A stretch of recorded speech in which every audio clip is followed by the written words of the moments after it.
Bismillahirrahmanirrahim. Assalamualaikum warahmatullahi wabarakatuh. Hai murid-murid, salam sejahtera. Baiklah, cikgu harapkan kamu berada dalam keadaan yang sihat di samping keluarga yang tersayang. Baiklah, pada hari ini kita akan belajar tentang unit 6 minda sihat. Baiklah, sebelum itu cikgu harapkan kamu sudah pun menyediakan buku teks sebagai rujukan dan panduan. Baiklah, untuk tajuk pada hari ini adalah Cirilah Sahabatku. Okay. Masing-masing semua punya sahabat kan? Baiklah. Untuk hari ini standard pembelajaran kita adalah 2.3.1 iaitu menjurus kepada membaca dan meneliti kandungan teks karya sastera dan karya bukan sastera untuk membuat rumusan. Okey. Rumusan ni adalah sinopsis ataupun cerita pendek lah berdasarkan apa yang kita baca. Kadang-kadang kita baca kan panjang kan, jadi kita rumuskan jadi ayat yang pendek. Okey. Faham kan? Baiklah, seterusnya objektif pembelajaran kita pada hari ini di akhir pengajaran dan pembelajaran, kamu akan dapat membaca dan melengkapkan maklumat pada peta alir untuk membuat rumusan serta kamu akan membina satu rumusan berdasarkan daripada peta alir yang telah lengkap. Kriteria kejayaan pula adalah kamu berjaya melengkapkan peta alir serta membina rumusan dengan menggunakan ayat yang betul dan gramatis. Okey, rumusan ni nanti cikgu akan beri bantuanlah kepada kamu macam mana untuk membina rumusan tersebut. Baiklah, jika kamu telah bersedia, sila rujuk muka surat 38 dan juga 39. Okey, aktiviti yang pertama cikgu akan bacakan dan jika kamu boleh ikut, kamu ikutlah.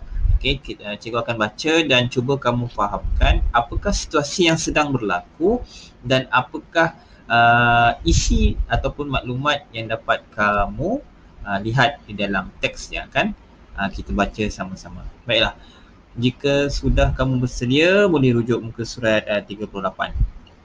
Tajuknya, Cirilah Sahabatku. Dayang, murid dari Sarawak. Dia mengikuti keluarganya berpindah ke Melaka. Dayang bersekolah di Sekolah Kebangsaan Seri Makmur. Dayang di kelas yang sama dengan Farisha, Syufen dan Rubini.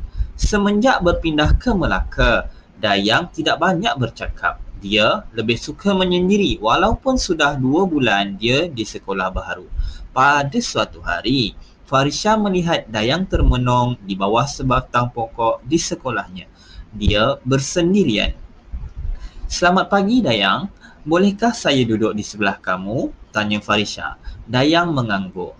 Mengapakah kamu termenung Dayang? Tanya Farisha. Pada mulanya, Dayang enggan bercerita tentang masalahnya. Tetapi Farisha memujuknya. Dayang memberitahu bahawa dia tidak dapat menyesuaikan dirinya dengan persekitaran dan rakan-rakan yang baharu. Dia berasa terasing sebab budaya di sini sangat berbeza. Ayahnya pula telah dipanggil ke sekolah kerana prestasi pelajaran Dayang telah merosot lantaran tumpuannya di dalam kelas hilang. Farisha cuba menenangkan Dayang setelah melihatnya muram. Dia membawa Dayang berjumpa dengan Cikgu Julia. Menurut Cikgu Julia, Dayang kesunyian. Jika dibiarkan, kesihatan Dayang akan terjejas dan dia mungkin mengalami kemurungan. Farisha ingin membantu Dayang ceria kembali. Dia mencari maklumat tentang kemurungan kanak-kanak. Farisha juga berjumpa dengan guru bimbingan dan kaunseling sekolah iaitu Cikgu Nora untuk mendapatkan nasihat dan bimbingan. Cikgu Nora mengajarkan cara-cara untuk mengelakkan kemurungan. Cara mengelakkan kemurungan yang pertama, bertenang dan bersikap positif. Lakukan aktiviti yang boleh membuat kamu ketawa. Amalkan gaya hidup sihat. Keluarga dan rakan-rakan mesti memberikan sokongan moral untuk memulihkannya. Farisha, Syufen dan Rubini memberi Dayang sokongan moral. Mereka selalu belajar dan menyiapkan kerja sekolah bersama-sama. Pada waktu petang, jika tiada aktiviti di sekolah, Dayang akan ke rumah Farisha untuk beramah mesra dan berkongsi cerita. Kadangkala, Syufen dan Rubini turut serta. Mereka juga bersukan untuk sambil bergurau dan bergelak ketawa bersama-sama. Kini, Dayang telah berubah dan kembali ceria. Prestasi pelajaran Dayang telah meningkat semula. Dayang dan keluarganya mengucapkan terima kasih kepada Farisha dan rakan-rakannya. Okey. Baiklah, jika kamu faham apakah cerita yang sedang kita lihat dan kita baca ni. Okay, ceritanya berkisarkan tentang seorang pelajar baharu yang berpindah ke Melaka, sekolah baharu. Okey, Dayang. Dayang dari mana? Dayang dari Sarawak. Okey, apa yang menyebabkan Dayang kemurungan? Okey, Dayang kemurungan kerana Dayang berasa sunyi. Okey, jika di sekolah lama, tempat yang biasa yang maksudnya tempat asal dia, budaya yang asal, tempat asal percakapan ataupun cara pergaulan yang asal akan membuatkan Dayang berasa selesa. Tetapi apabila berpindah ke tempat yang baharu, iaitu negeri yang baru, Melaka, Dayang daripada Sarawak pindah ke Melaka dan bersekolah di SK Seri Makmur. Jadi Dayang ni berasa sunyi, dia tak ada rakan, dia tak mungkin dialek percakapannya berbeza, cara percakapan berbeza. Jadi di situ Dayang berasa terasing. Jika kamu dapat lihat, Dayang kesunyian ataupun lebih suka menyendiri. Dia mengasingkan dirinya daripada bergaul dengan rakan-rakan yang lain. Jadi siapa yang dapat lihat keadaan tu?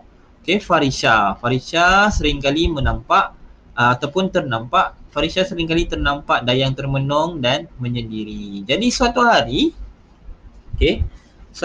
Farisha menegur Dayang, bertanyakan mengapa Dayang bersendirian. Jadi dari situ, dari perbualan yang itu, Farisha membawa Dayang berjumpa dengan siapa? Cikgu Julia.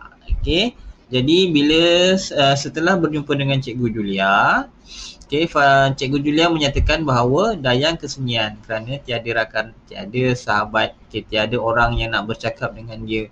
Jadi mereka risau. Daripada situ akan wujudnya satu emosi yang dipanggil kemurungan. Kemurungan ni sangat bahaya ya murid-murid. Kemurungan ni boleh terjadi kadang-kadang kerana disebabkanlah salah satunya akibat daripada berpindah sekolah ataupun mungkin berpunca daripada masalah keluarga ataupun mungkin masalah kewangan. Jadi apabila Farisha dah membawa Dayang berjumpa dengan Cikgu Julia, Farisha pula berjumpa dengan guru kaunseling, bimbingan dan kaunseling. Kalau sekolah kita, awak boleh jumpa dengan Cikgu Azzi lah, cikgu bimbingan dan kaunseling. Jadi Farisha berjumpa dengan Cikgu Nora. Jadi Cikgu Nora telah menyatakan bagaimana cara-cara untuk mengelakkan kemurungan. Apabila Farisha mendapat tahu cara-cara tersebut, lalu Farisha pun mengaplikasikan cara-cara tersebut supaya Dayang tidak kesunyian dan juga tidak kemurungan. Jadi apa cara-cara dia? Farisha datang rumah, Farisha bermain dengan Dayang, Farisha mengajak Shufen dan Rubini turut serta. Jadi sekaligus emosi Dayang telah stabil dan akhirnya Dayang dapat menyesuaikan diri di sekolah yang baharu. Jadi itulah cerita dia. Faham kan? Baiklah, jom kita lihat dahulu. Cikgu nak terangkan dahulu tentang apa itu kemurungan, tanda-tanda kemurungan. Contohlah kan, apabila kamu pergi ke sekolah, kamu dapat melihat rakan kamu ni senyap, tak nak bercakap ataupun dia mengasingkan diri. Itu juga merupakan salah satu daripada tanda-tanda kemurungan. Jom kita tengok apa itu tanda-tanda kemurungan. Yang pertama, cepat marah. Yang kedua, hilang minat kepada perkara rutin. Yang ketiga, rasa bersalah pada diri sendiri. Yang keempat, tidak yakin pada diri. Yang kelima, hilang selera makan. Yang keenam, sedih yang berpanjangan. Yang ketujuh, gangguan tidur. Jadi ini merupakan tanda-tanda kemurungan. Tanda-tanda kemurungan ni sekaligus akan menyebabkan perjalanan hidup seseorang tu terganggu. Dia kurang tidur, kadang-kadang pergi sekolah mata merah, dia suka marah, dia tak suka bergaul dengan orang lain, dia suka menyendiri. Jadi itu merupakan tanda-tanda kemurungan. Samalah yang macam Cikgu Nora terangkan tadi. Kemudian kalau kamu lihat pada buku teks kamu, yang di bawah sekali tu dia kata kemurungan ialah gangguan perasaan atau emosi. Kita Tanda-tandanya adalah tidak cergas, sedih yang berterusan, menyendiri dan tiada keyakinan.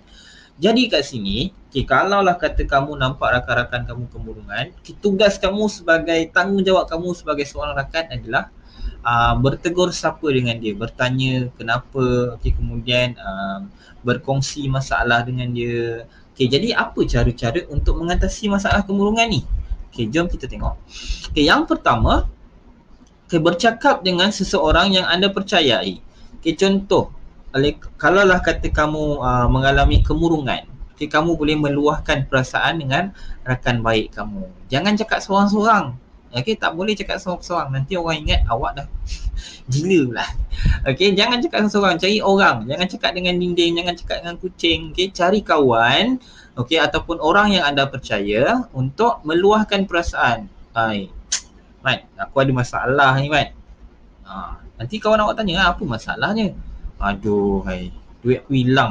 Jadi, duit hilang pun kadang-kadang boleh menyebabkan punca kemurungan. Betul tak? Jadi apabila kamu meluahkan, mungkin rakan kamu dapat membantu.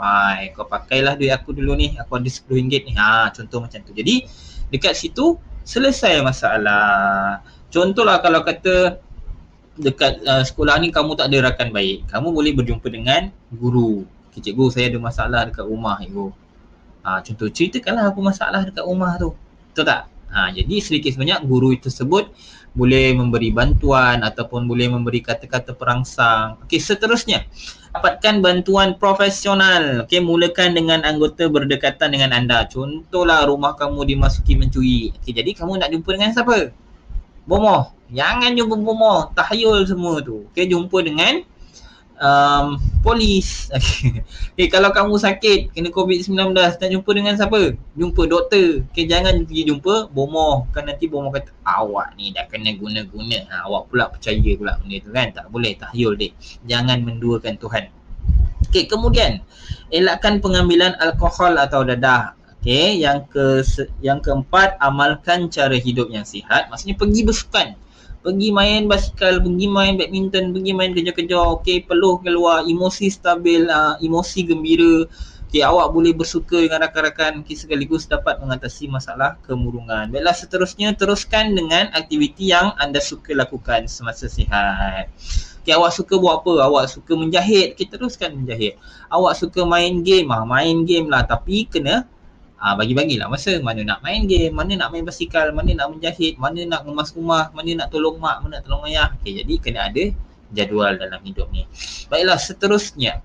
Jika kamu lihat di dalam buku teks kamu, buku surat 39, ada peta alir. Peta alir ini menyatakan bahawa kamu perlu isikan peta alir ini berkenaan dengan situasi-situasi utama yang berlaku dalam cerita tersebut. Contoh, Dayang baru berpindah dari Sarawak. Kemudian yang kedua, apa situasi kedua yang kamu rasakan yang sesuai diisikan dalam peta alir? Dekat situ ada 1, 2, 3, 4, 5. Yang akhir sekali mungkin apa? Akhir sekali ialah Dayang berubah lah. Dayang kembali aktif, Dayang kembali ceria. Jadi cuba kamu rujuk semula cerita tersebut. Cikgu nak kamu cuba isikan dahulu apa agaknya peta alir yang perlu, situasi yang perlu diisikan di dalam peta alir ni. Cuba tengok balik. Mana tadi? Ni. Yang mana agak-agaknya situasi yang penting? Agaknya apa? Mestilah situasi yang kedua, iaitu Farisha menegur Dayang, betul tak? Farisha menegur Dayang, mengajaknya berkongsi cerita, betul tak? Itu adalah situasi yang penting. Kamu tak boleh nak ambil semua sekali. Itu dah nanti dah jadi karangan pula kan, ceritanya panjang. Kita ambil isi penting saja. Jadi kamu dah cari ni, nanti isikan dalam peta alir.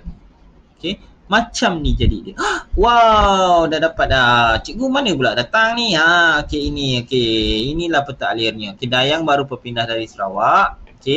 Situasi yang kedua, Dayang tidak dapat menyesuaikan diri dengan budaya baru. Betul tak? Seterusnya, yang ketiga, Farisha bersimpati dan ingin membantu Dayang. Ini lepas Farisha nampak lah. Lepas Farisha nampak Dayang. Dayang termenung, duduk bawah pokok kan. Seterusnya, apa yang berlaku? Okay, Farisha berjumpa dengan guru kaunseling dan mencari maklumat. Macam tadilah. Okay, dia jumpa Cikgu Nora menyatakan cara-cara untuk mengatasi kemurungan. Jadi seterusnya apa yang Farisha lakukan? Farisha dan rakan-rakan membantu Dayang dan akhirnya Dayang menjadi ceria. Kalaulah kata kamu nak isikan peta alir ini dengan perkara yang lain yang kamu rasakan sesuai dengan apa yang kamu faham, boleh, tak ada masalah. Okay, ini panduan daripada saya untuk bantu kamu. Contohlah cikgu saya buntu, saya tak jumpa apa. Okay, inilah dia. Okay, kamu boleh isikan peta alir dan lengkapkan peta alir dengan apa yang telah saya bantu. Okay, tugasan kamu ialah kamu salin peta alir tersebut di dalam buku ulasan kamu. Okay, cikgu tak nak gunakan buku karangan. Okay, cikgu nak kamu gunakan buku ulasan sebab kita akan membina sedikit rumusan berdasarkan daripada peta alir. Jadi rumusan ni macam mana? Okay, Dayang baru berpindah dari Sarawak. Okay, kemudian bagaimanapun Dayang tidak dapat menyesuaikan diri dengan sekolah yang baru. Okay, kamu berdasarkan daripada peta alir tu, kamu isikan pula rumusan yang telah cikgu sediakan ni di dalam buku ulasan. Okay, faham kan? Okay, kalau tak faham nanti boleh tanya saya macam mana. Okay, baiklah, itu sahaja untuk hari ini. Cikgu harapkan kamu mendapat sedikit manfaat daripada apa yang telah kita pelajari. Sekian, Assalamualaikum warahmatullahi wabarakatuh. Bye.